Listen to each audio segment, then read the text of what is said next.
Hello everyone, welcome to the More Computer Academy. In previous video, we had completed 28 questions of West Bengal STAT Computer Science question paper. Now move to the next question. Let's begin. Our 29th question is the Boolean function a plus bc is a reduced form of option B is correct here, a plus b and a plus c. Okay, what is Boolean function? Boolean function is a function which give us a output either true or false, and a plus bc is a reduced form of a plus b and a plus c. Let's prove it. When we multiply a plus b multiply with a plus c, what we get? A multiply with a and a multiply with c, we get a into a plus ac plus ab then plus bc. Okay, we get, and now in this term a is common, so what is remaining? A plus c plus b then plus bc. Okay, what we in this numerical we use a logic और gate. अगर हम बात करें logic और gate में हम जो truth table use करते हैं उसमें हमारा अगर हम 0 इनपुट देंगे तो हमारा आउटपुट क्या रहेगा? 0. अगर हम इनपुट देंगे 0 एंड 1 तो आउटपुट कितना रहेगा? 1. 1 एंड 0 इनपुट होगा तो आउटपुट 1, एंड 1 एंड 1 इनपुट रहेगा तो आउटपुट कितना होगा? 1. It means if I take a is equal to 1. Okay, यहाँ हमने क्या किया? ए की वैल्यू को कितना पुट किया है? 1. और 1 को जब भी किसी भी वेरिएबल से मल्टीप्लाई करेंगे तो उसमें जो हमारा आउटपुट रहेगा वो हमेशा 1 होगा. यहाँ पे हम कितनी भी टर्म्स का हम यूज़ करें, अगर हम उसको और लॉजिक गेट में अगर हमारा 1 इनपुट की वैल्यू 1 है तो ओवरऑल जो आउटपुट रहेगा वो हमेशा 1 होगा. Okay, so what we get here? A multiply with 1 plus bc. Okay, and what we get? A plus bc. Now it's proved, so option B is correct here. Now move to the next question. Consider a system with n processors, a program with 80% parallel part and 20% sequential part. There is a speed up of 4 when we run this program on given system with processors as compared to the single processor system. The value of n is, here option C is correct, it's 16. Now this numerical is based on Amdahl law. What is Amdahl law? Amdahl law in which the maximum expected improvement of overall system when only part of the system is improved. Okay, और ये किसको highlight करता है? Limitations of parallel processing. अगर हम एक example के through इसको अंडरस्टैंड करें तो जब भी हमें कोई भी कॉम्प्लेक्स टास्क है उसको कम टाइम में और बहुत ही स्पीड से परफॉर्म करना है तो हमारा प्रोग्राम 2 पार्ट्स में डिवाइड होगा. उसका 1 पार्ट जो रहता है वो अपना क्या रहेगा? Parallel part, and second part क्या रहेगा? Sequential part. अगर हम बात करें पैरेलल पार्ट की तो पैरेलल पार्ट क्या करता है? ये जो हमारा पैरेलल पार्ट क्या करेगा? डिवाइड करेगा कॉम्प्लेक्स प्रॉब्लम को. इसमें हम मल्टीपल प्रोसेसर का हम यूज़ करेंगे, एंड सिक्वेंशियल वन प्रोसेसर जब किसी टास्क को परफॉर्म कर रहा है सिंगल टाइम में, उसको उस टास्क को परफॉर्म करने में जितना टाइम लग रहा है वो मल्टी प्रोसेसर का उसमें कोई रोल नहीं होता. तो ये क्या है अपना सिक्वेंशियल पार्ट. मतलब एक सिस्टम वन टाइम में जिस भी प्रोसेस को सपोज कि कोई फाइल लोड कर रहे हैं तो उस फाइल को लोड होने में जितना टाइम लगेगा वो अपना है sequential part. And parallel part जो अदर प्रोसेसर उस मिलके टास्क को परफॉर्म करते हैं वो अपना पैरेलल पार्ट है. Okay, here is a formula. what it is? S is equal to 1 upon 1 minus P plus P upon N. Okay, इस फॉर्मूले से हम क्या फाइंड आउट कर सकते हैं? एस किसको डिनोट करता है? Speed up. जो हमारी स्पीड अप क्या है? गिवन है. क्या है ये अपनी? 4. एंड पी यहाँ पे क्या? पी से हम क्या अंडरस्टैंड करते हैं? एन अपना है प्रोसेसर. कितने नंबर ऑफ प्रोसेसर हमने एक टास्क को परफॉर्म करने में लिया है। P/n मीन्स जो पैरेलल पोर्शन है उसकी स्पीड कितनी है। ओके, एंड एस मीन्स अपना क्या था, जो अनचेंज होती है, जो रिमेनिंग जैसे सिक्वेंशियल जो पार्ट है अपना वो हम चेंज नहीं कर सकते। Okay, now put the values in this formula. What we get, s is equal to 4. What? It's 4.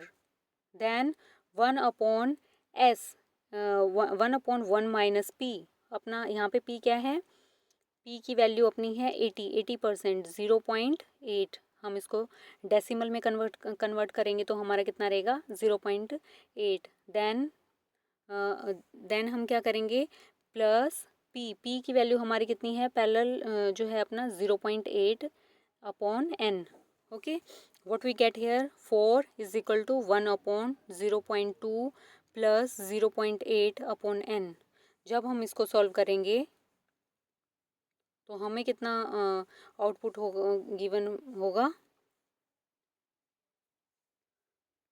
what we get, 0.2 plus 0.8 upon n is equal to 1.1 upon 4। 1 upon 4 को solve करेंगे तो हमारा क्या रहेगा, ये 0.25। हम इसको अगर सोल्व करते हैं 0.25 प्लस 0.8 अपॉन n, अगर हम 0.2 को वहाँ क्या करेंगे माइनस में, ये क्या हो जाएगा अपना minus 0.25 minus 0.2 is equal to 0.8 upon n. What we get here, 0.05 is equal to 0.8 upon n.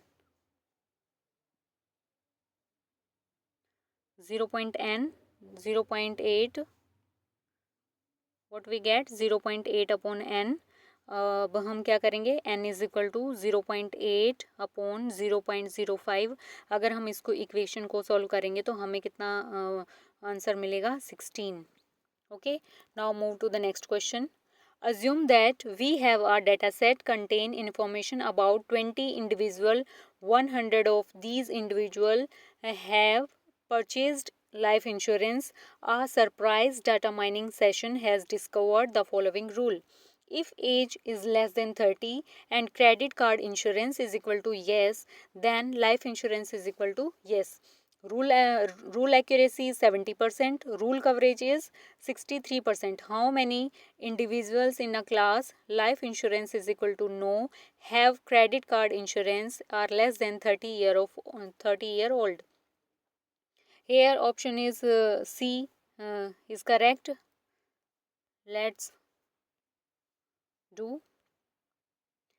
In this question, what is life insurance? Life insurance basically जब भी हम क्या करते हैं, कोई भी पर्सन है अगर लाइफ इंश्योरेंस ले रहा है, अगर कुछ भी मिस हैपनिंग होती है तो वो जो है कंपनी उनको क्या करती है, उनकी फैमिली को कुछ मनी प्रोवाइड करती है।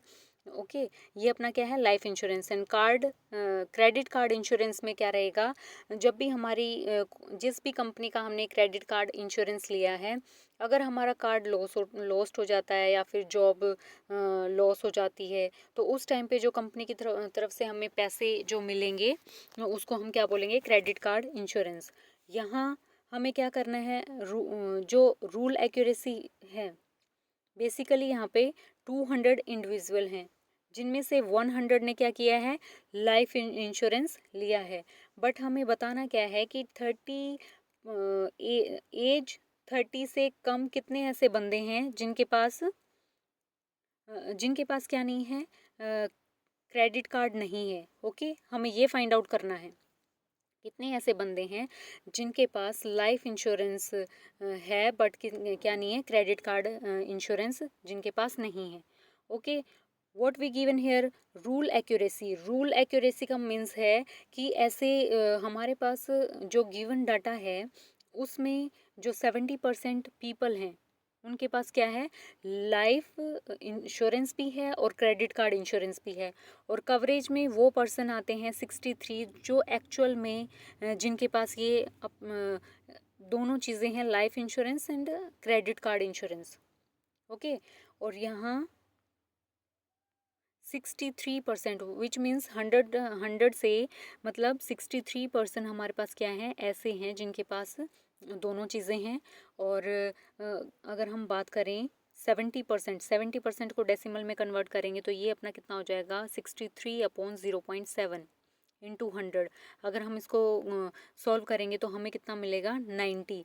तो हमारे पास क्या है, 100 में से 90 पीपल, टोटल हमारे पास कितने पीपल हैं, 90 में से 63 ने क्या करवा रखा है, 90% में से 63% के पास दोनों चीज़ें हैं, credit card insurance and life insurance. Okay, but 90 minus 63 करेंगे, हमारे पास क्या आंसर रहेगा, 27 जो पर्सन है वो 30 ईयर से कम एज के हैं जिनके पास क्रेडिट कार्ड इंश्योरेंस नहीं है।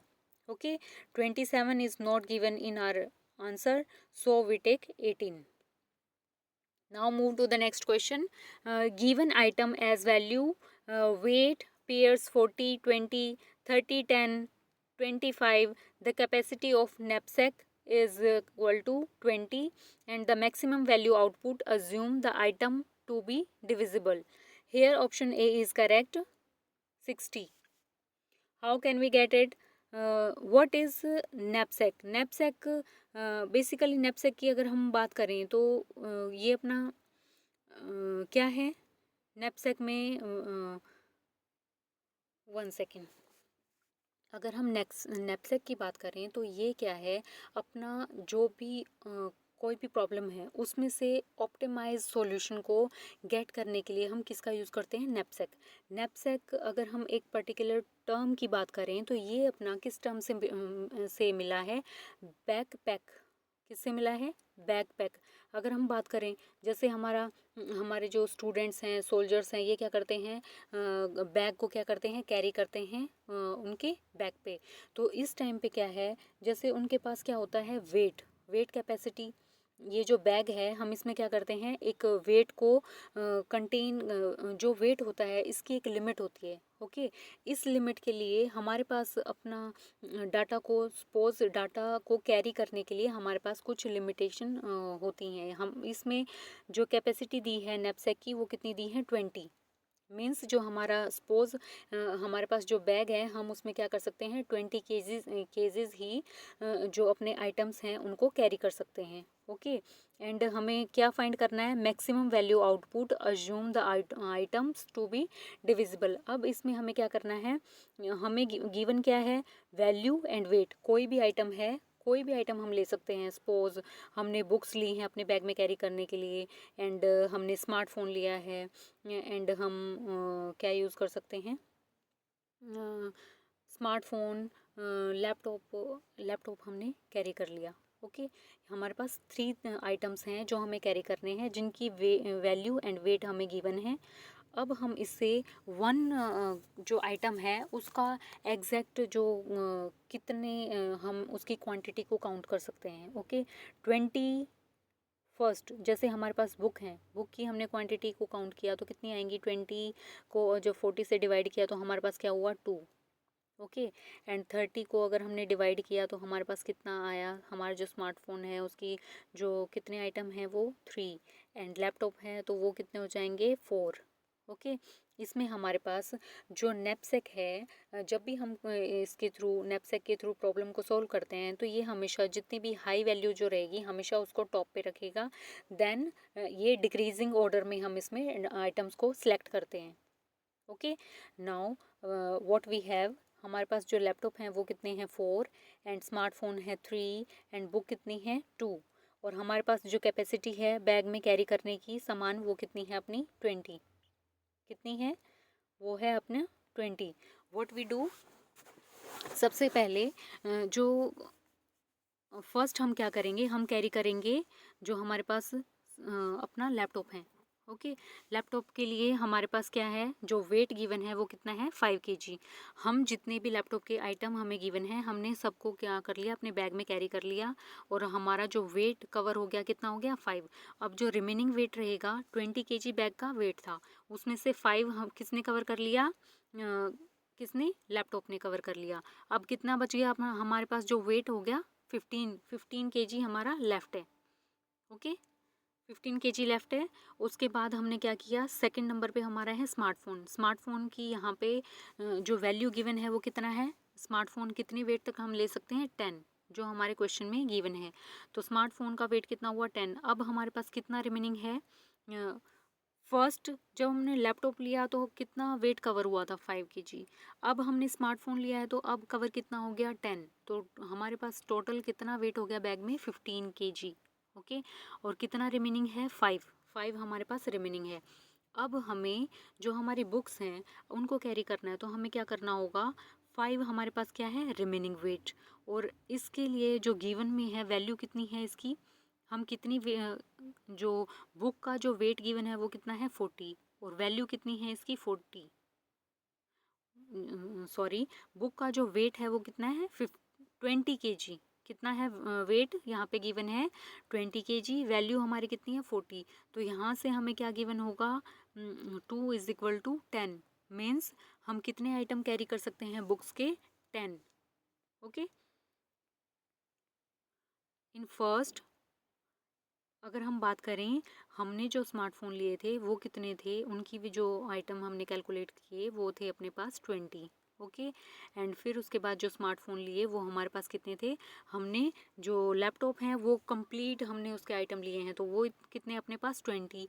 एंड जो अपने स्मार्टफोन थे वो कितने हैं अपने पास, 30। बट अब जो 5 kg बचा था, अब हम पूरा कंप्लीट बुक्स को हम कैरी नहीं कर सकते, क्योंकि हमारे पास कितना था, सिर्फ 5 kg तक ही हम वेट कैरी कर सकते हैं। तो उसके लिए हमने जो वैल्यू जो हम आइटम, कितने आइटम ले सकते हैं बुक्स के, सिर्फ 10 आइटम हम कैरी कर सकते हैं। कितने, 10। अब ओवरऑल हमने कितने कितने आइटम्स को कैरी किया, 20, 30 and 5। It's 20, 30, 50 and 10 is 60. Okay, so option A is correct here, 60. Now move to the next question. Which of the following is the correct set of equations for oblique parallel objection? अगर हम बात करें here, option D is correct. xp = x plus z L1 cos theta and yp = y plus z L1 sin theta. अगर हम यहाँ बात करें basically अपना, one second, what is oblique parallel projection. अगर हम ओब्लिक पैरेलल प्रोजेक्शन की बात करें तो ये क्या है, जब भी हमें कोई भी 3D ऑब्जेक्ट को ड्रॉ करना है ऑन 2D स्क्रीन पे, ओके, उसके लिए हम क्या यूज़ करते हैं, ओब्लिक पैरेलल प्रोजेक्शन। इसमें जो हमने एक्स जो हमने लिया है, एक्स, जेड, वाई, ये सारे हमारे क्या हैं, पॉइंट्स हैं, क्या हैं, ओरिजिनल पॉइंट्स, जिस पे जैसे हमने जो हम ड्राइंग को ड्रॉ करेंगे उसके लिए जो पॉइंट्स हैं हम इसके लिए यूज़ करते हैं। And cos theta, sine theta, ये क्या है, हमारे एंगल को रिप्रेजेंट करते हैं। ओके, कितने डिग्री पे, जैसे 45 डिग्री, 60 डिग्री। एंड जो एक्स है वो क्या, किसको रिप्रेजेंट करता है, एक्स, वाई एंड जेड। ये अपने ओरिजिनल जहाँ पे भी ग्राफ पे हमें, जहाँ जिस भी प्लेन पेपर पे हमें ड्रॉ करना है उसके लिए हम क्या करते हैं, ओरिजिन पॉइंट जो अपना एक्स, वाई, एक्स, जेड रहेगा। जेड ये ग्राफ की डेप्थ को बताता है, किसको, डेप्थ को। एंड जो L1 है वो क्या करता है, डेप्थ की स्केल कर पाता है, कि जो मतलब हमें कैसा दिखेगी कोई ऑब्जेक्ट। बेसिकली जो ऑब्लिक पैरेलल प्रोजेक्शन है इसका यूज़ कौन करता है, कैड में जो अपने इंजीनियर होते हैं वो यूज़ करते हैं, या फिर आर्किटेक्चर इसका यूज़ करते हैं। एक डायग्राम, एक रियल ऑब्जेक्ट को डिज़ाइन करने के लिए हम इसका यूज़ करते हैं। बिकॉज़ इसमें क्या है, हम ओवरऑल जो एंगल्स हैं उनको कवर करते हैं। जो अपना ऑब्लिक की अगर हम बात करें तो ये 2 टाइप का होता है ऑब्लिक प्रोजेक्शन। इसमें कैबिनेट और एक कैबिनेट का हम यूज़ करते हैं जो ऑल टाइम में हम यूज़ करते थे, और सेकंड है अपना, हम इसमें एक कैबिनेट प्रोजेक्शन का यूज़ करते हैं, और सेकंड वन क्या होता है, कैविलियर प्रोजेक्शन का। ओके, कैविलियर में क्या रहेगा, हमारा जो डेप्थ है जो किसी भी ग्राफ को देखने की वो क्या रहती है, उसको हम इतना डेप्थ से नहीं देख पाते। बट कैबिनेट प्रोजेक्शन में क्या रहता है, हम ये जो ग्राफ देता है किसी भी रियल ऑब्जेक्ट का, वो बहुत ही रियलिस्टिक होता है। कौन सा? जो कैबिनेट है वो। ओके। फॉर अगर हम बात करें, और next question is, unit testing of a software module does not test which one of the following? Option A is correct here, whether coding standard have been followed. Unit testing में क्या रहेगा, कोई भी सॉफ्टवेयर है अगर हमने उसको design किया है, उसको डिज़ाइन करके जब हमने उसको ओवरऑल कंप्लीट कर लिया है, तो यूज़र के पास सेंड करने से पहले जो अपनी टीम होती है वो क्या करती है, चेक करती है सॉफ्टवेयर को। और यूनिट टेस्टिंग में क्या होता है, हर एक जो यूनिट है, जो भी हमने मॉडल तैयार किया है, उसकी प्रॉपर हर यूनिट को चेक किया जाता है कि वो प्रॉपर तरीके से वर्क कर रहा है कि नहीं, उसका जो आउटपुट है वो जैसा हम चाहते हैं वैसा वो हमें आउटपुट दे रहा है कि नहीं, अगर हम उसको रन कर रहे हैं कोई प्रॉब्लम कोई इशू तो नहीं आ रहा। तो इस चीज़ को हम क्या करते हैं, यूनिट टेस्टिंग होता है ये सॉफ्टवेयर का। ओके। उसके हर एक सिंगल पार्ट को हम क्या करते हैं, टेस्ट करके देखते हैं कि प्रॉपर जो कॉम्बिनेशन बनाया है मॉड्यूल्स का, वन मॉडल का सेकंड मॉडल के साथ जो अटैच करके इसमें फंक्शन परफॉर्म करते हुए कोई प्रॉब्लम तो नहीं है। Okay, it's a unit testing. And option 1 is coding standard. Coding standard से रिलेटेड कुछ भी, मतलब हम इसमें टेस्टिंग करते हैं वर्क के रिलेटेड, एंड अरिथमेटिक जो स्टेटमेंट्स हैं, कंट्रोल स्टेटमेंट्स, इनको चेक किया जाता है। बट कोडिंग स्टैंडर्ड का इसमें हम यूज़ नहीं करते। ओके।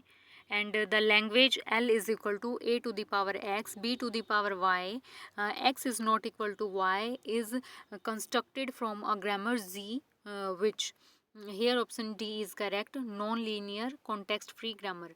अगर हम कॉन्टेक्स्ट फ्री ग्रामर की बात करें तो ये बेसिकली क्या है, ये हमारा एक रूल बुक की तरह हम इसको बोल सकते हैं, क्योंकि ये क्या करता है, रूल डिफाइन करता है किसी भी प्रोग्रामिंग लैंग्वेज के लिए, या फिर हम उसको नेचुरल लैंग्वेज के लिए भी ये क्या करता है, एक रूल प्रोवाइड करता है।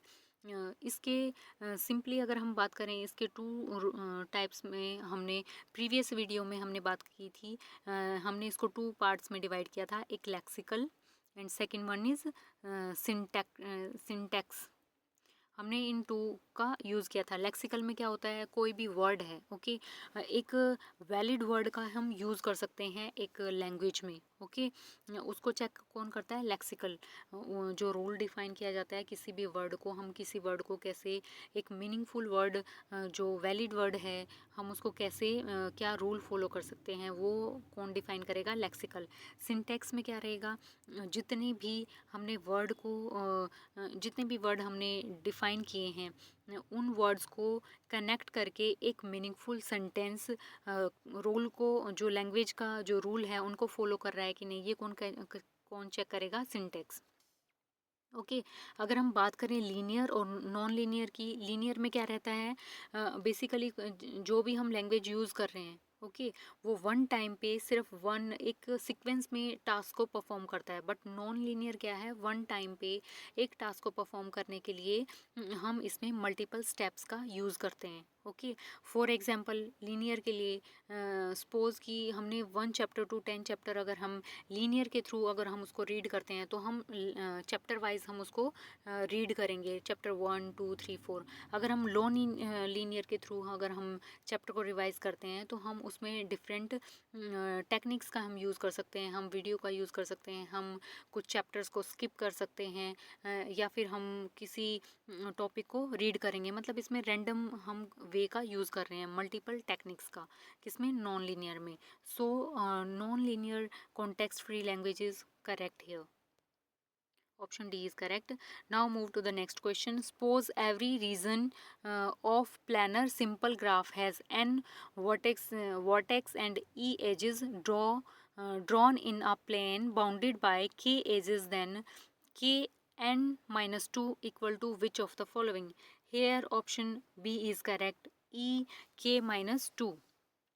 अगर हम बात करें what is planar simple graph, planar simple graph में बेसिकली क्या है, हम इसमें एक यूलर फार्मूला को अप्लाई करते हैं। जो अपना यूलर फार्मूला होता है उसमें हम किसका यूज़ करते हैं, वर्टेक्स प्लस एजेस -1। ओके, ये हमारा क्या होता है, यूलर का फार्मूला। यूलर फार्मूला हमारा ये है। और हम इसमें क्या डिफाइन करते हैं, सॉरी, ये जो यूलर फार्मूला है ये हमारे पास क्या रहेगा, v minus e plus f is equal to 2। ये हमारा यूलर फॉर्मूला है। इसके थ्रू हम किसी भी ग्राफ को बहुत ही इजीली क्या करवा सकते हैं, रोटेट करवा सकते हैं किसी भी एंगल पे। ठीक है, v means vertex and e means edges, and जो एफ है ये अपना किसको शो करता है, एक ग्राफ के अंदर रीजन को या फिर उसकी फेस को हम बोल सकते हैं। ओके, ये अपना रूलर फॉर्मूला हम इसमें अप्लाई करते हैं।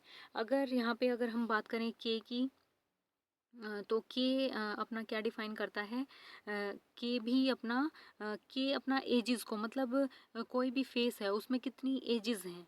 ठीक है, के एजेस हो सकती हैं, जो अपना के यहाँ पे मेंशन किया हुआ है ना, तो ये अपना क्या है, एजेस का।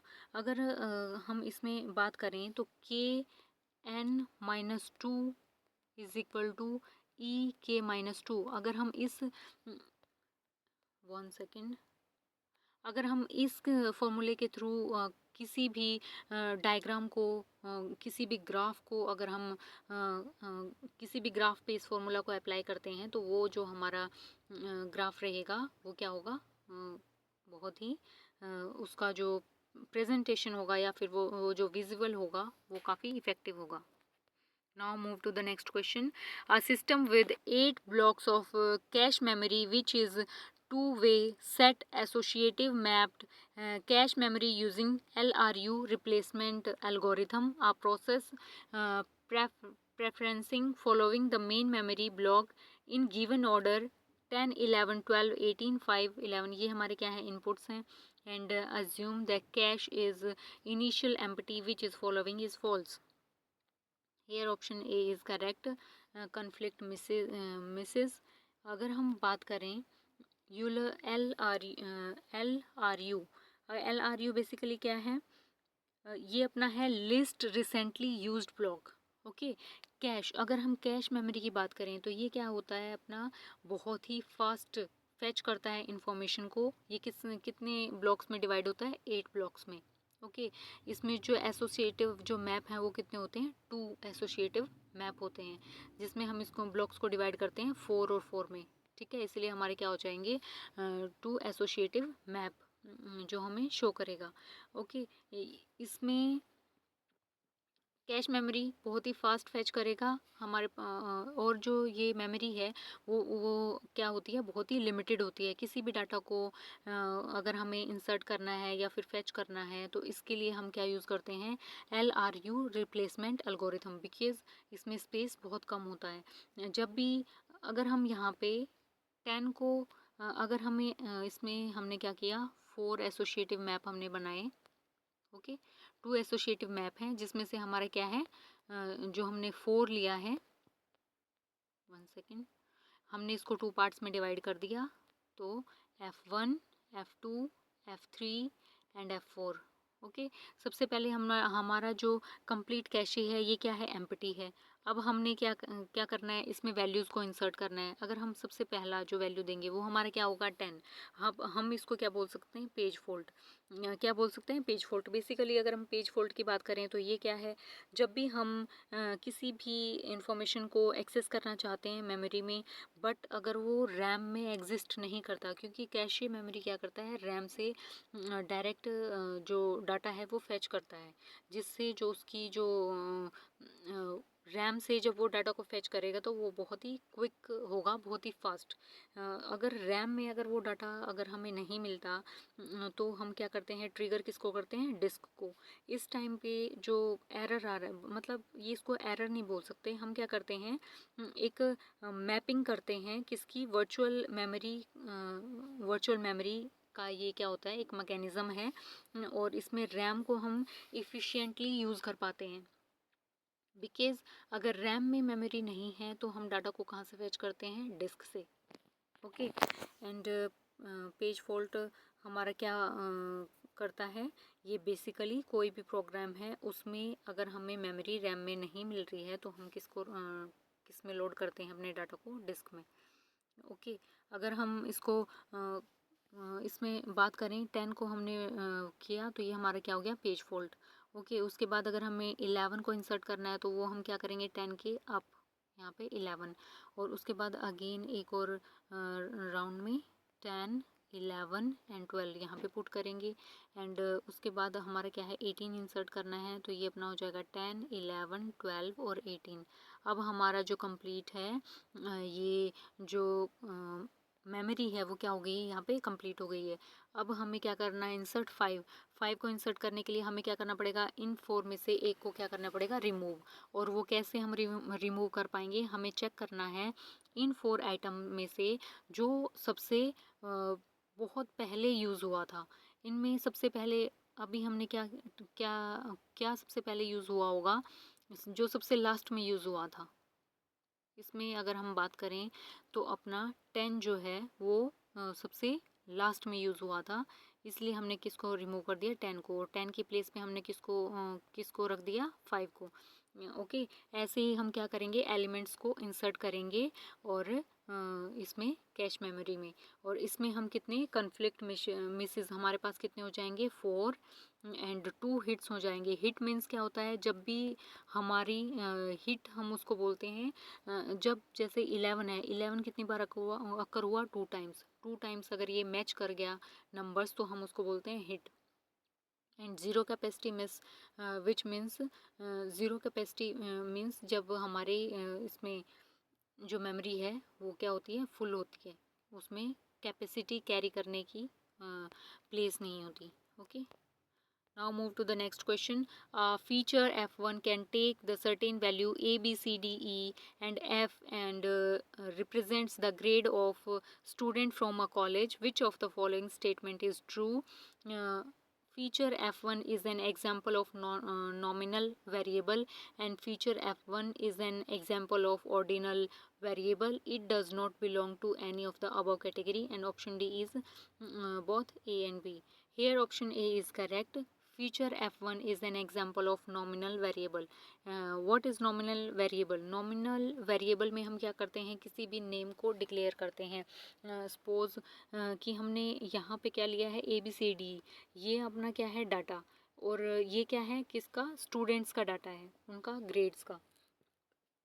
ओके हम इसको ऑर्डिनल वेरिएबल क्यों नहीं बोल रहे, क्योंकि हमने यहाँ पे इसकी रैंकिंग नहीं की है, first, second, third, top down, हमने ऐसे रैंकिंग नहीं की है। ऑर्डिनल में रैंकिंग होती है, नॉमिनल में हम क्या करते हैं, बेसिकली हम उसको एक नेम प्रोवाइड करते हैं। सो हमने यहाँ पे क्या किया है, ABCDE। सपोज ए को कितना ग्रेड, ए पे जिन भी बच्चों को, जिन स्टूडेंट्स को ए ग्रेड मिला है हम उसको क्या बोल सकते हैं, एक्सीलेंट। अगर बी मिला है हम उसको क्या बोलेंगे, गुड। एंड सी है average, D for below average and F for false. इस सीक्वेंस में हमने क्या कर दिया, स्टूडेंट्स को ग्रेड दिया है। ओके अब इसका जो ऑर्डर रहेगा वो क्या रहेगा, A is greater than B, B is greater than C, C is greater than D, okay and D is greater than E. ये अपना सीक्वेंस रहेगा। And so option 1 is correct here. Consider the following encoding. E1 is equal to DW, D is the DFA and W belongs to LD, and E2 is equal to TW, T is the turning machine that accept string W. अब हमने अगर हम इस option D is correct here, E1 is decidable and E2 is recognizable. अब if I am talking about DFA में basically क्या अगर हम बात करें डीएफए में क्या होता है, मतलब हम डिटरमाइन कर पाते हैं क्या, एक जो अपना कंक्लूज़न है उसको, मतलब या इसमें 2 ही कंक्लूज़न होते हैं, या तो हमारा ऑप्शन ट्रू रहेगा या फिर फॉल्स। डीएफए में सपोज कि स्टूडेंट्स की मार्कशीट है जिसने एमसीक्यूज़ क्वेश्चन को क्या किया है, टू ग्रुप्स में अगर हम स्टूडेंट्स के को डिवाइड करें, एक का जो हमने टेस्ट दिया है वो किस में, एमसीक्यूज़ में, और सेकंड वन को हमने किस में टेस्ट गिवन किया है अपना ऐसे राइटिंग में। तो जो एमसीक्यूज़ बेस्ड है वो किस पे अप्लाई होगा, डीएफए। डीएफए किस पे अप्लाई होगा, एमसीक्यूज़ पे। एंड अगर हम बात करें थ्योरेटिकल, जिसको ऐसे राइटिंग करनी है, उसमें जो हम यूज़ करते हैं, हम किसका यूज़ करेंगे, हम उसमें यूज़ करेंगे टर्निंग मशीन का। टर्निंग मशीन बेसिकली ये जो भी अपना टर्निंग मशीन है, इसमें हम क्या करते हैं, डायरेक्ट कंक्लूजन पे नहीं आ पाते। हम क्या करते हैं, डाटा को रिकॉग्नाइज करते हैं कि what is the main result of this data. So DFA में हमने क्या किया, डिसाइड किया कि विच वन इज़ ट्रू और फॉल्स, और टर्निंग मशीन में हमने क्या किया, डाटा को रिकॉग्नाइज किया है। ऑप्शन डी इज़ करेक्ट है। Now move to the next question. Consider the following statement. S1 is register renaming is used to prevent the war WAD hazard in pipelined CPU, and war hazard is also known as anti-dependency hazard, as branch prediction is used to resolve the control hazard in pipelined CPU. Here option A is correct. Three statements, three are correct here. How, if what is pipelined? If I am talking about pipelined, pipelined is basically what it is. अगर हम pipeline की बात करें तो ये क्या है अपना, ये एक ऐसी टेक्निक है जिसमें हम जो इंस्ट्रक्शन है, ठीक है, जो भी हमारी इंस्ट्रक्शंस हैं उनको हम क्या करते हैं, एग्जीक्यूट करवाते हैं किसमें, स्टेजेस के थ्रू। और उसमें क्या होता है, ओवरलैप करते हैं किसमें, पाइपलाइन। पाइपलाइन क्या करती है, इंस्ट्रक्शन को एक बाय स्टेप, एक स्टेजेस में क्या हम क्या करवाते हैं, डाटा को, इंफॉर्मेशन को एग्जीक्यूट करवाते हैं। अगर हम बात करें रजिस्टर रीनेमिंग की, इसमें क्या रहेगा, हमने जितनी भी रजिस्टर का हमने यूज़ किया है अपने डाटा को स्टोर करवाने के लिए, तो हमने क्या किया, उन सबको क्या कर दिया, नेम दे दिया, जिससे हमें डाटा को फेच करने में कंफ्यूजन ना हो। ओके, हमें कहाँ से डाटा को पिक करना है, कहाँ पे डाटा को स्टोर करवाना है, एंड कहाँ पे हमें कैलकुलेशन परफॉर्म करवानी है। रजिस्टर के अपने अलग अलग नेम हैं, और जिससे हमारे सिस्टम में जो इन्फॉर्मेशन फेच करते हैं तो उस टाइम पे उसको प्रॉब्लम नहीं होती। उस टाइम पे हमने क्या किया, रजिस्टर के को रीनेम किया है। अगर हम बात करें वार हज़ार्ड की, वार हज़ार्ड में क्या रहता है, जब भी हम इंस्ट्रक्शन को राइट डाउन करते हैं, जैसे ही हमने वार हज़ार्ड में हमने क्या किया, कोई भी इंस्ट्रक्शन है उसको रिटर्न करने से पहले हमें क्या करना होता है, उसको रीड करना होता है। अगर हम रीड करने से पहले राइट डाउन कर देते हैं तो इससे क्या होता है, हमारा जो आउटपुट है वो क्या हो जाएगा, फॉल्स हो जाएगा। तो ये क्या है अपना वॉर हज़ार्ड। अगर हम बात करें डब्ल्यू में बेसिकली क्या है, right after right. Right after right means क्या होता है, जब भी हम एक ही रजिस्टर का यूज़ कर रहे हैं, जिसमें हमने क्या किया, पहले हमने डाटा को इंसर्ट किया, उसी रजिस्टर के अंदर हमने कुछ भी राइट डाउन कर दिया, तो जो पहले वाला जो डाटा है वो क्या हो जाएगा, लॉस्ट हो जाएगा। जिसकी वजह से जब भी हम उस डाटा को फैच करेंगे या फिर कोई भी इंफॉर्मेशन गेन करेंगे, तो उसका जो आउटपुट रहेगा वो क्या हो जाएगा, वो हमारा फॉल्स होगा, क्योंकि जो पहले हमने इंसर्ट किया था वो डाटा हमारा कुछ और था, और उसके बाद जब हमने दोबारा से उसके ऊपर राइट किया तो हमें जो डाटा हम चाह रहे थे वो हमें नहीं मिलेगा, क्योंकि वन टाइम में सिर्फ वन प्लेस पे एक ही डाटा स्टोर हो सकता है। ओके, एंड अगर हम बात करें कंट्रोल हज़ार्ड की, कंट्रोल हज़ार्ड क्या करता है, जब भी कोई भी इंफॉर्मेशन एग्जीक्यूट हो रही है उसको कंट्रोल करने का काम, एक स्टेप बाय स्टेप कि जो फ्रेंच ब्रांच प्रिडिक्शन है, ब्रांच प्रिडिक्शन क्या करता है, ब्रांच प्रिडिक्शन में क्या रहेगा, सीपीयू को एक्चुअल में नहीं पता कि नेक्स्ट जो इंस्ट्रक्शन है वो क्या एग्जीक्यूट होगी। ये जो कौन सी जो अपना स्टेप है कब परफॉर्म करना है वो कौन हैंडल करता है, ब्रांच प्रेडिक्शन। ब्रांच प्रेडिक्शन के थ्रू हम क्या कैलकुलेट कर पाते हैं कि स्टेप बाय स्टेप हम इंफॉर्मेशंस को क्या करवाते हैं, सीपीयू को प्रोवाइड करवाते हैं। ओके, और ये क्या कैसे होता है, कंट्रोल हजार्ड के through.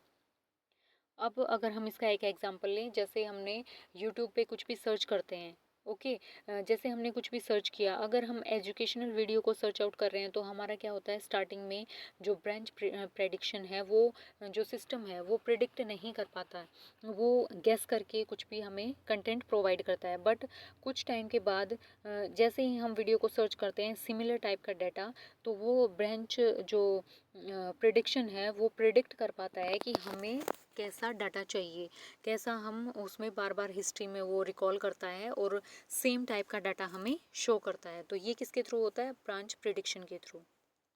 So option 1 is correct here.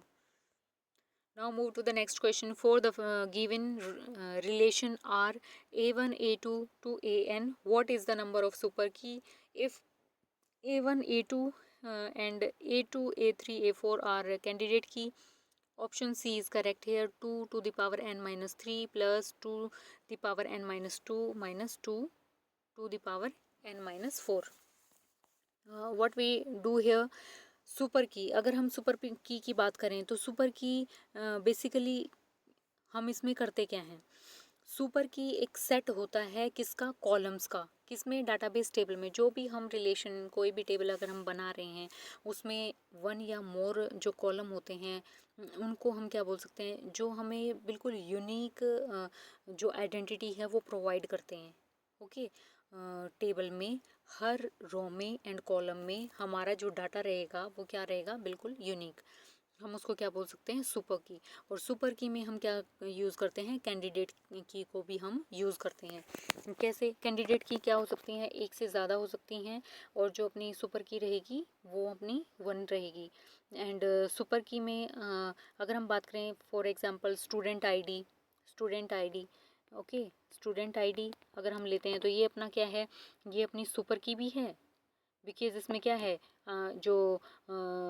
जो भी हमने डाटा दिया है वो क्या है, बिल्कुल यूनिक है। इसीलिए हमारे क्या है, सुपर की भी हो सकता है और कैंडिडेट की भी। कैंडिडेट की में भी क्या होता है, डाटा हम रिपीट नहीं कर सकते। ठीक है, ये भी अपना क्या है, ये किसको शो करता है, कैंडिडेट की को भी शो कर रहा है। अगर हम बात करें ईमेल की, तो ईमेल भी अपना क्या है, अगर हम एक स्टूडेंट का डाटा अगर टेबल में इंसर्ट करवाते हैं, उसमें हमने क्या दिया है, स्टूडेंट आईडी दी है, ईमेल दिया है। अगर हमने फर्स्ट नेम की अगर हम बात करें, अगर ईमेल की बात करें तो ईमेल भी अपना क्या है, सुपर की भी है और अपना कैंडिडेट की भी है। ठीक है, दोनों ही क्या है, अपना ईमेल। एंड अगर हम बात करें ईमेल के साथ, अगर हम लास्ट नेम की बात करें, ओके, जब भी हम गिवन करें कि हमें किसी भी स्टूडेंट का ईमेल आईडी चाहिए और हमें उसका लास्ट नेम का अगर हमें फाइंड करना है, तो ये हमारा क्या होगा, इसमें जो लास्ट नेम है वो क्या है, एक्स्ट्रा इन्फॉर्मेशन हमने ऐड की है। बट सुपर की हमारी क्या रहेगी, ईमेल। बट जो लास्ट नेम है वो क्या रहेगा, लास्ट नेम हमारा क्या कैंडिडेट की में इंक्लूड नहीं होगा, क्योंकि ये क्या हो जाता है, यूनिक नहीं है, ये रिपीट होता है। और अगर हम बात करें फर्स्ट नेम की, फर्स्ट नेम भी हमारा क्या हो जाएगा, जो फर्स्ट नेम है ये भी अपना क्या है, सुपर की। फर्स्ट नेम को हम सुपर की नहीं फर्स्ट नेम किस में इंक्लूड नहीं होता, किसी भी स्टूडेंट का फर्स्ट नेम है वो सुपर की में इंक्लूड नहीं होगा, क्योंकि हमें इसमें क्या चाहिए, यूनिक आईडी। ओके, अगर हम बात करें अगर कोई भी स्टूडेंट है, ओके, उसका अगर हमें 2 कॉलम्स को ऐड करना है, जैसे इसमें क्या दिया है, 2 to the power n minus 3 plus ये जो डाटा गिवन है, हमने यहाँ पे 2 क्यों लिया है, 2 मीन्स क्या होता है, कोई भी जो यहाँ पे हमने बेसिकली 2 कीज़ का हमने यूज़ किया है, किसका, 2 कीज़ का, एक सुपर की और एक कैंडिडेट की, इसीलिए हमने यहाँ पे क्या किया है, 2 का यूज़ किया। ओके, 2 मीन्स हमारा जो डाटा रहेगा या तो वो ट्रू होगा या फिर वो फॉल्स होगा। ओके, मतलब जो 2 हम इसलिए यूज़ कर रहे हैं, ये टू ही हमें शो करता है कि हमारा जो डाटा है वो या तो ट्रू होगा या फॉल्स होगा। अगर हम बात करें एन की, जो ये अपने एन है ये क्या होते हैं, टोटल नंबर ऑफ कॉलम्स।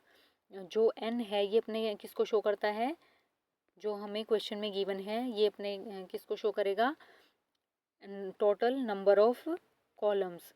अगर हम बात करें ये जो 3 है या फिर हमने 2 लिया है, ये किसको शो करता है, की कॉलम को। की कॉलम में जैसे सुपर की है, सुपर की के अंदर कितने कॉलम है उनका अगर हम बात करें तो वो अपना क्या है, ये 2। अगर हमें किसी भी टेबल में, ओके, किसी भी टेबल में अगर हमें, जैसे हमारे पास टोटल कितने कॉलम है, 5 कॉलम है। किसी भी टेबल में हमने लिया है उसमें 5 कॉलम है, जिसमें से हमने क्या कर दिया, 2 कॉलम तो हमारे फिक्स हैं, किसका, एक सुपर की का, एक कैंडिडेट की का। और जो 3 रह गए, 3 कॉलम्स हैं वो क्या है, ऑप्शनल। ओके, 3 ऑप्शनल हैं तो हम उसको कैसे कर सकते हैं, 2 की द पावर 3, 2 की पावर अगर हमने 3 लिया है, बेसिकली हमने इसमें क्या कर दिया, जो सुपर की जो पॉसिबिलिटीज़ है, जो सुपर की कंटेन करेगा वो कितनी हो जाएंगी, 8। सुपर की कितनी हो जाएंगी, 8। हम इसको ऐसे कैलकुलेट करते हैं। कोई भी अगर हमें कोई भी टेबल है, अगर हमने उसमें कॉलम लिए हैं 5, अगर कॉलम है जिनमें से 2 हमने फिक्स कर दिए, ठीक है, तो हमारे पास क्या हो जाएंगे, 3 क्या हो जाएंगे, एक्स्ट्रा। तो ये जो 3 हैं एक्स्ट्रा, ये हमें क्या शो करते हैं, 8 इसमें सुपर की हैं।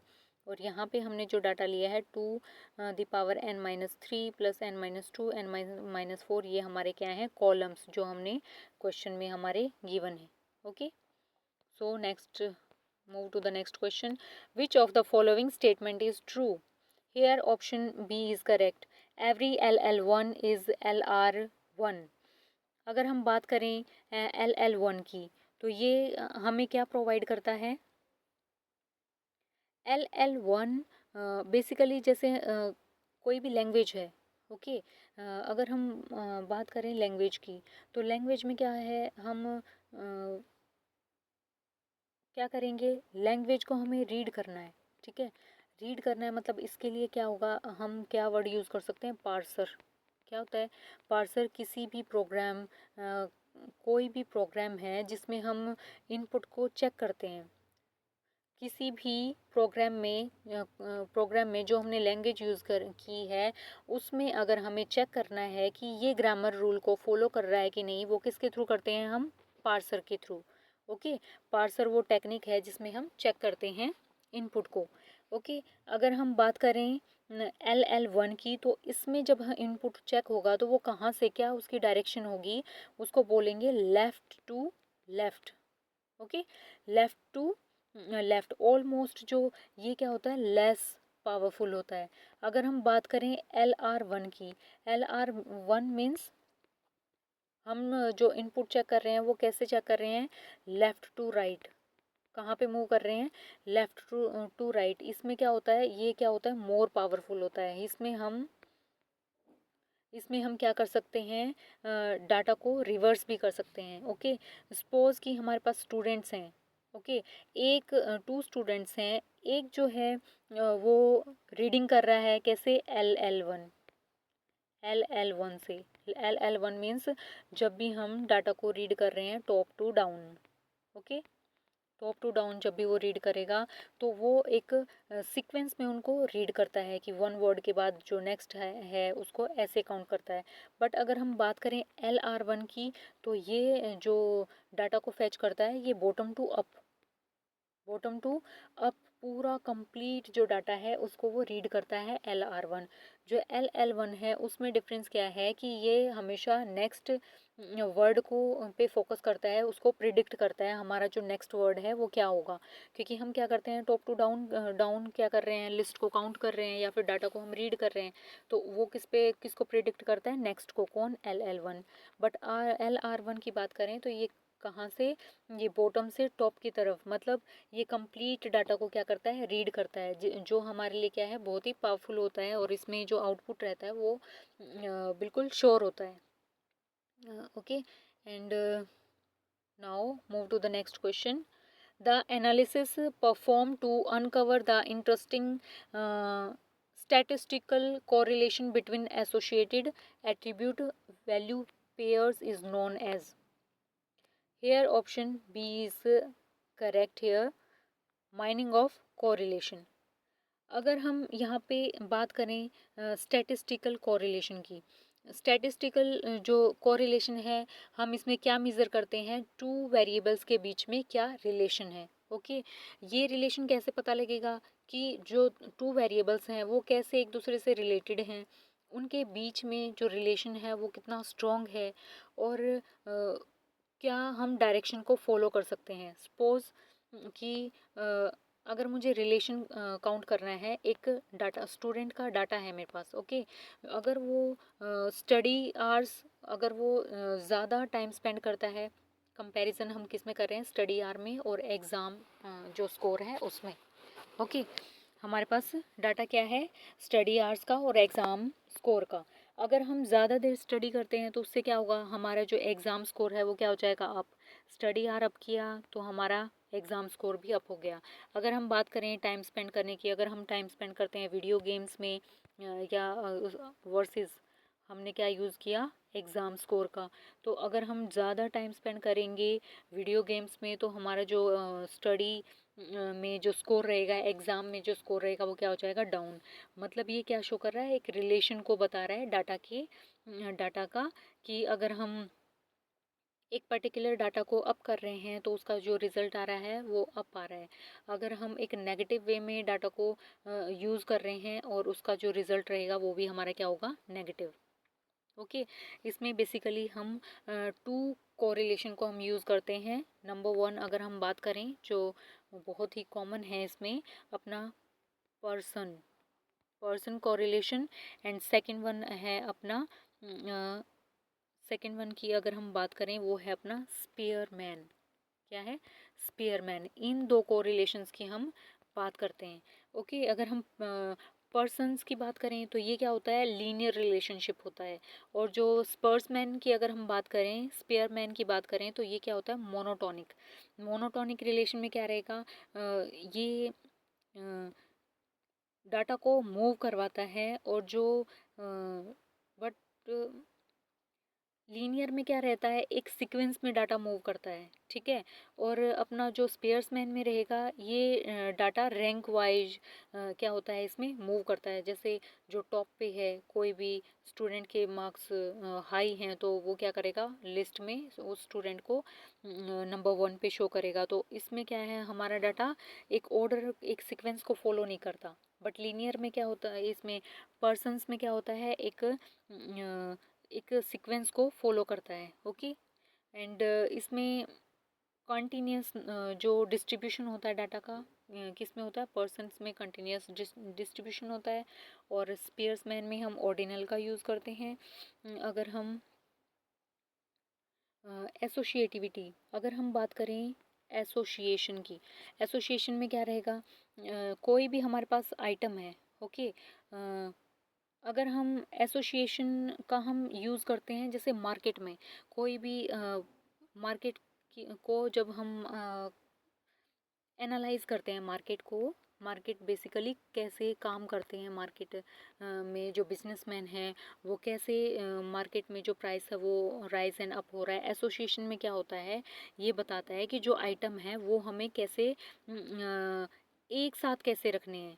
ओके, सपोज़ कि हमने क्या किया, जैसे अगर मैं एक एग्ज़ाम्पल लूँ तो वो हम क्या ले सकते हैं, एसोसिएशन में सपोज़ हमारे पास, हमें लैपटॉप परचेज़ करना है. ओके, लैपटॉप परचेज़ करेंगे, अगर कंपनी ने हमें क्या बोला कि अगर आप लैपटॉप परचेज़ कर रहे हैं, अगर साथ में माउस परचेज़ करेंगे तो आपको क्या होगा, बैग भी परचेज़ करना होगा.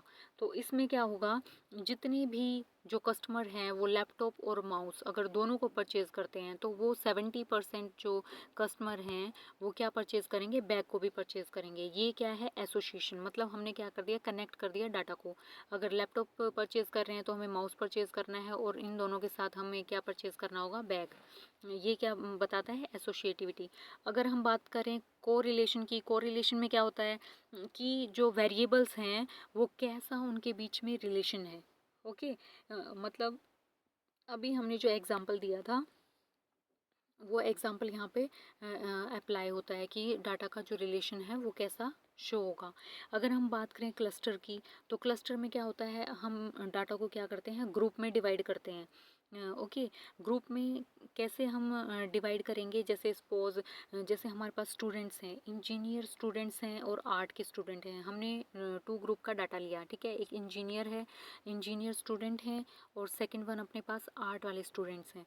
इंजीनियर वाले जो स्टूडेंट्स हैं, इनका जो स्ट्रॉन्ग कोरिलेशन रहेगा किन किन सब्जेक्ट में रहेगा, मैथ में, और अपना जो प्रोग्रामिंग स्किल है इनमें इनका जो इंटरेस्ट है या फिर जो क्या है स्ट्रॉन्ग कोरिलेशन रहता है इन दोनों सब्जेक्ट्स में, रादर देन आर्ट। आर्ट वाले बच्चों में क्या रहेगा, इसकी डेफिशिएंसी रहती है, थोड़ा सा वीक रहेगा इनका जो कॉम्बिनेशन है, वो हमारा क्या है क्लस्टर को शो करता है। Okay, so option B is correct here, correlation. जो स्टैटिस्टिकल कोरिलेशन है एसोसिएटिव एट्रीब्यूट का, हम उसको क्या बोलेंगे, mining of correlation. Okay, now move to the next question. A message cryptography is encrypted, ignore the codes using columnar transposition, cipher with the key table. What is mean here encrypt?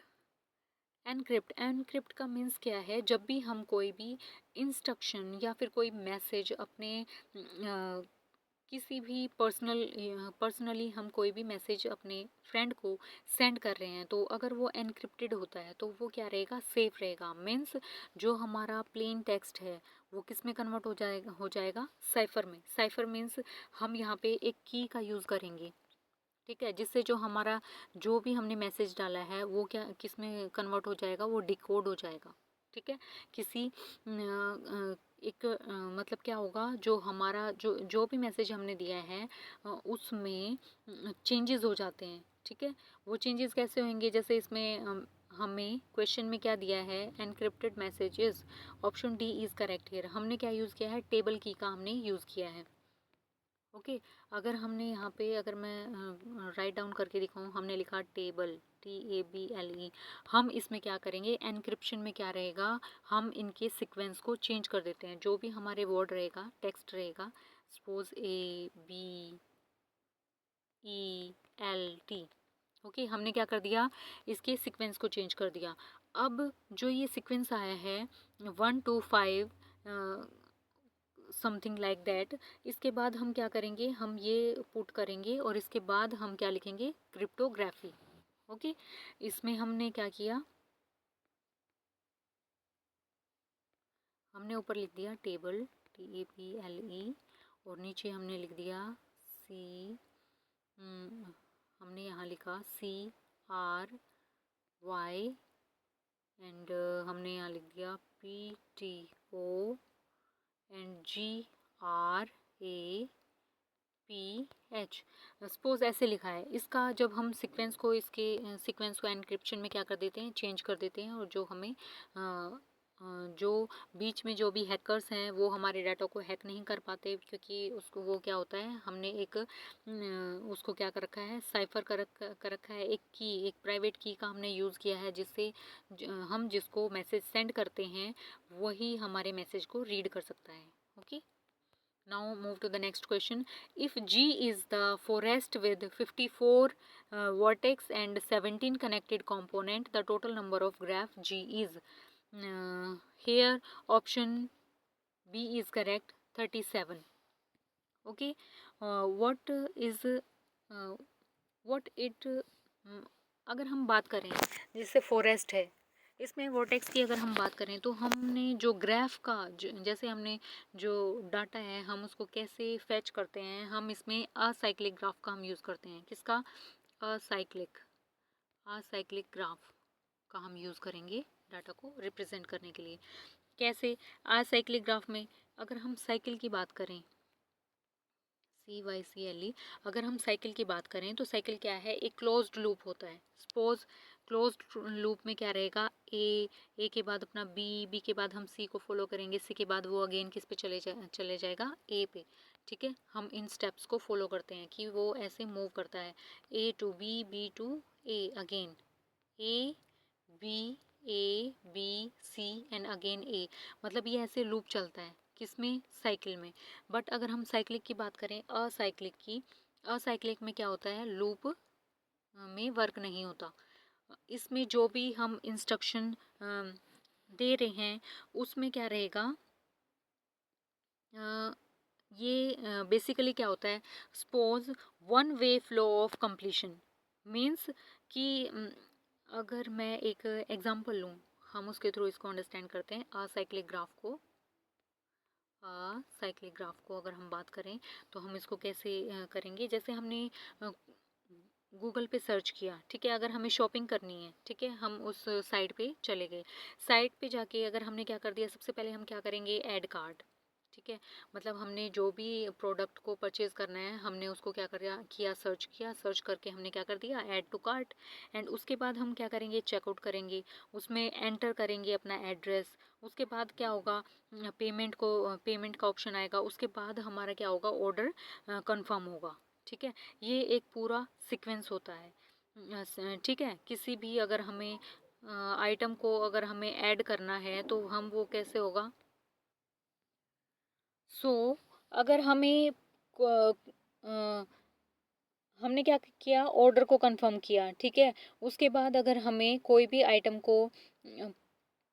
Item add पे करने से पहले, जैसे हमारे पास क्या होता है, जब भी हमने पेमेंट कर दी उसके बाद क्या होता है, कंफर्मेशन पेज हमारे पास आता है।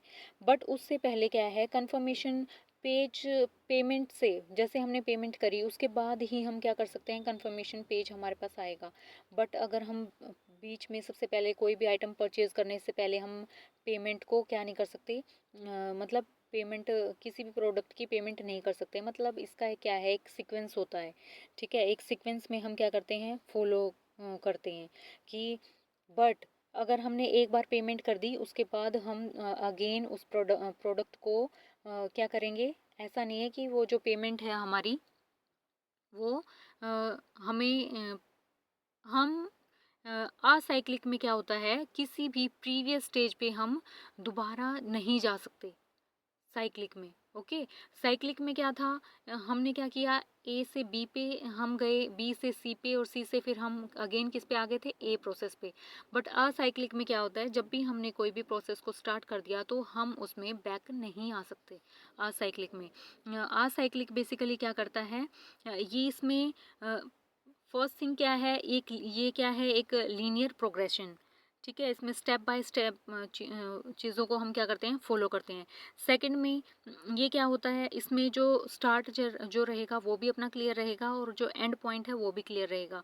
इसमें जो भी जर्नी है जो हमारी वो क्या रहेगी, प्रिडिक्टेबल रहेगी, ठीक है। तो सो हमारा ऑप्शन यहाँ पे क्या रहेगा, 37। How, 54 minus 17, what we get, 37. Now move to the next question. A matrix contain m rows and n columns. The matrix is also a sparse matrix. So option 1 is correct here. Total number of zero element m multiply n divisible by 2. स्पर्श matrix में क्या रहेगा, जितनी भी हमारी रो हैं या column है हम उनको मल्टीप्लाई करते हैं। अगर हमें कोई स्टूडेंट है, ठीक है, अगर वो एब्सेंट है, अगर हमने उसके लिए क्या बना रखा है, पूरा हमारे पास डाटा है, वो सर्च आउट करना है कि उसकी कितनी एब्सेंट है, तो हम क्या करेंगे, उसमें जितनी भी रो हैं या कॉलम हैं हम उनको मल्टीप्लाई करेंगे। जैसे 6 रो हैं एंड 3 कॉलम हैं, उनको अगर हमने डिवाइड कर दिया तो ये अपना क्या आ जाएगा, 9। मीन्स जो 9 कॉलम है वो कितने हैं, 0 के। 9 से जो ज़्यादा कॉलम क्या है, 0 के। ये किसको शो करता है, स्पर्श मैट्रिक्स को। Now move to the next question. What is the correct way to round off x float to an int value of c? Here option B is correct here, x plus 0.5। अगर हम बात करें sports में क्या होता है, कोई भी हमारे पास डाटा है, सपोज एक जो प्लेयर है, अपना ए प्लेयर ने कितने 15.3 स्कोर किया है एंड बी प्लेयर ने अपना 16.2 स्कोर किया है। ओके, अगर हम बात करें इसमें अगर हम ऐड कर देंगे x की वैल्यू 15.3 में, अगर हमने 0.5 को ऐड किया तो ये फ्लोट में अगर हम इसको अगर हमें इंटीजर वैल्यू को फाइंड करना है तो वो हमारी क्या हो जाएगी 15.8 मीन्स 16। इंटीजर में क्या रहेगा वो 16। अगर हम बात करें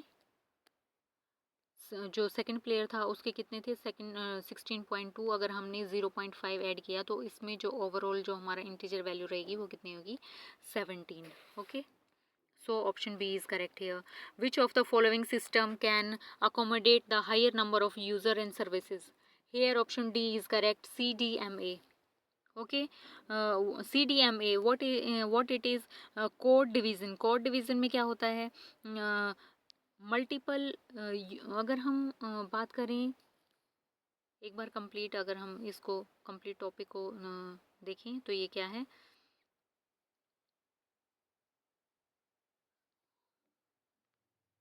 अगर हम ऑप्शन 1 की बात करें GSM, व्हाट इज़ GSM?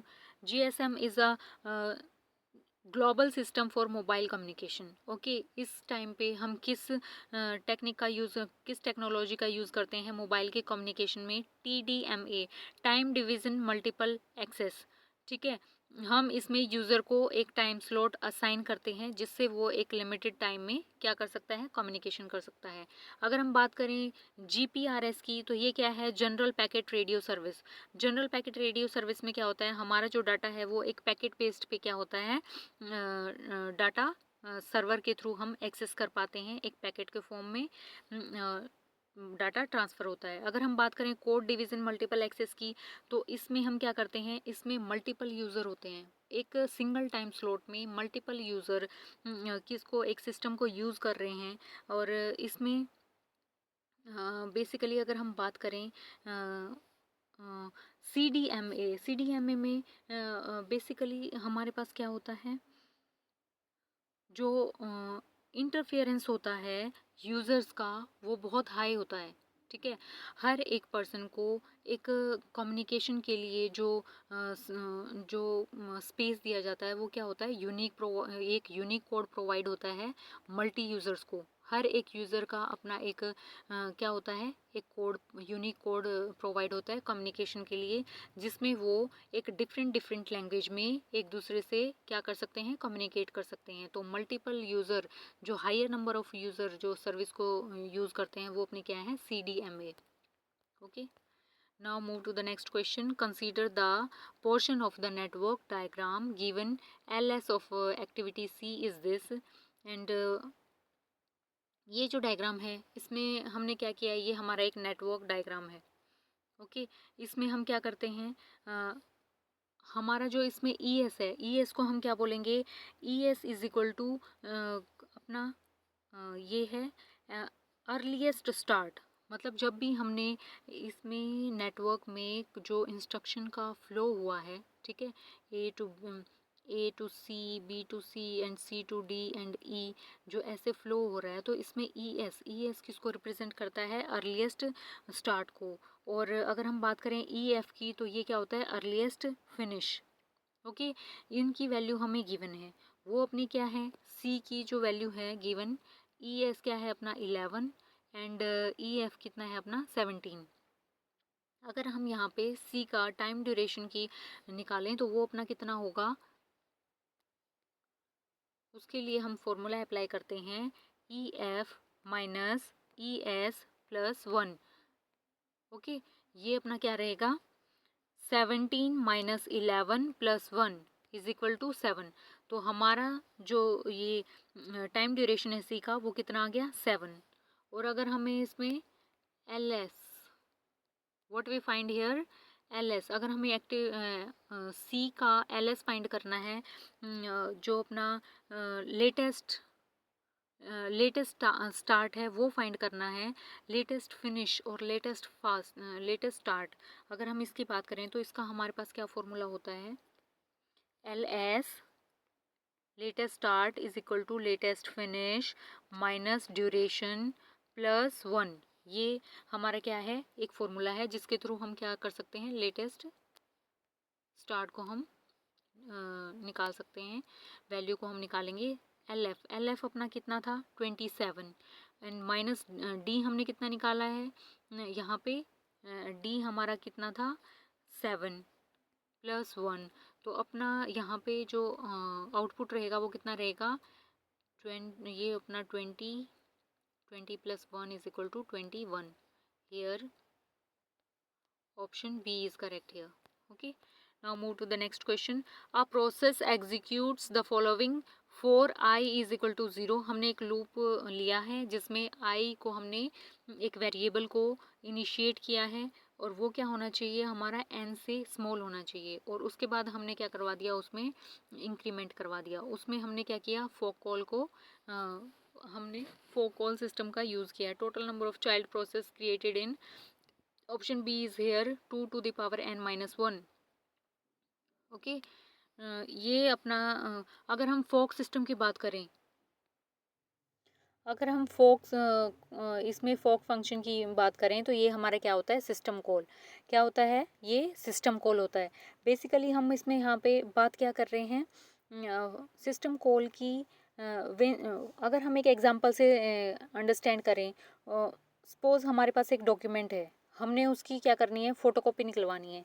तो उसके लिए हम क्या करते हैं हमारे पास एक मास्टर पेज है, उसकी फ़ोटोकॉपी के लिए हम क्या करेंगे फोक कॉल जो सिस्टम कॉल है फोक फंक्शन का हम यूज़ करते हैं जिससे वो क्या करेगा उसकी मल्टीपल कॉपीज़ को हमें प्रोवाइड करता है। वो किससे होगा फोक फंक्शन से। ओके, एंड जो इसमें चाइल्ड प्रोसेस जो इसमें मेन मास्टर है वो हमारा क्या है पेरेंट्स, और जो हमने फ़ोटोकॉपी निकाली है वो हमारे क्या हो जाएंगे चाइल्ड। ओके, इसको हम चाइल्ड प्रोसेस बोलते हैं और इसमें जो total number of child process रहेगी वो कितना रहेगा 2 to the power n minus 1।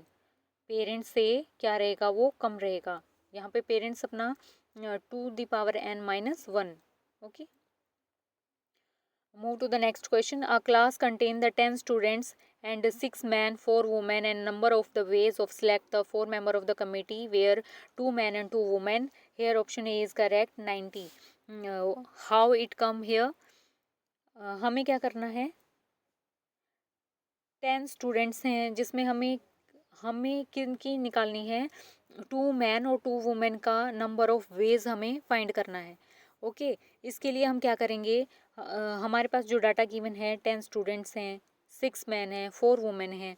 अगर हमें फाइंड करना है इसके लिए हमारे पास एक फॉर्मूला होता है टोटल वेज को फाइंड अगर हमें करना है तो उसके लिए वेज ऑफ जितने मैन हैं वो और मल्टीप्लाई करेंगे ways of choose 2 women. Okay,